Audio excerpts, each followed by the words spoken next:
This channel does not promote any violent, harmful, or illegal activities. All content provided by this channel is meant for an educational purpose only. বঙ্গ বিজেপির মুখ করা উচিত শুভেন্দু অধিকারীকে। আসন্ন বিধানসভা ভোটের আগে তথাগত রায়ের মন্তব্যে রাজ্য রাজনীতিতে জোর শোরগোল।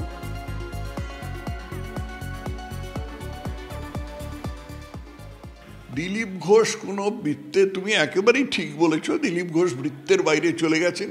যিনি বৃত্তের বাইরে চলে গেছেন তাকে নিয়ে কি কথা বলবো, কি বলবো? আপনি বিশ্বাসঘাতক বলতে কাকে বললেন? বিশ্বাসঘাতক বলতে আমি কৈলাস বিজয়বর্গীয়কে বলেছি। আমি খুব পরিষ্কার করে বলেছি, আজকে নয়, আমি 2021 সালের মে মাসে বলেছি।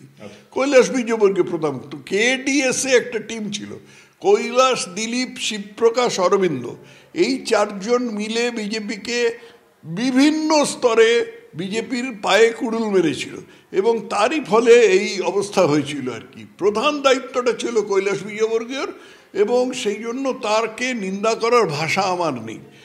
অতএব এই দলটার মধ্যে এই মানুষটির গুরুত্ব এত অপরিসীম যে এর বিকল্প একজন লোককে তো খাড়া করা দরকার এবং সেই খাড়া করার মতো লোক হচ্ছে শুভেন্দু অধিকারী। আজকে তো আমাদের শ্যামাপ্রসাদ মুখার্জি নেই যে আমরা সেরকম একটা ব্যক্তিত্ব খেলা করতে পারবো, কিন্তু যারা আছেন তার মধ্যে নিঃসন্দেহে শুভেন্দু অধিকারী আমার মতে, সবাই একমত না হতে পারেন, মুখ্যমন্ত্রী পদের এবং সামনে রাখবার মতন, মমতার বিকল্প হিসেবে ভাববার মতন মানুষ। আপনাদের শোনালাম তিনি ঠিক কি বলেছেন। এই মুহূর্তে আমাদের সঙ্গে রয়েছেন তৃণমূলের পক্ষ থেকে তন্ময় ঘোষ রয়েছেন। আপনাকে স্বাগত টিভি9 বাংলায়। দেখুন, বঙ্গ বিজেপির মুখ করা উচিত শুভেন্দু অধিকারীকে, অন্তত এমনটাই এবারে বলছেন তথাগত রায়। কামিনী কাঞ্চন নিয়ে বলা তথাগত বাবু কথাতে পরিষ্কার হয়ে যাচ্ছে বঙ্গ বিজেপির হাড়ির হাল। সুতরাং কালকেই যারা লাফালাফি করছিলেন বিহার নির্বাচনের পরে, আজকেই বুঝতে পারছেন এই তো বঙ্গ বিজেপির অবস্থা। শুভেন্দু বাবুকে, তথাগত বাবুকে দিয়ে বলাতে হচ্ছে যে তিনি মুখ, এদিকে শ্রমিক বাবু রাজ্য সভাপতি, সুকান্ত মজুমদার কেন্দ্রীয় প্রতিমন্ত্রী, কে কখন কোন দিকে থাকে। আর মমতা বন্দ্যোপাধ্যায়ের পাল্টা শুভেন্দু অধিকারী বলে আসলে রাজনীতিগতভাবে প্রাসঙ্গিক থাকার চেষ্টা করছেন তথাগত বাবু।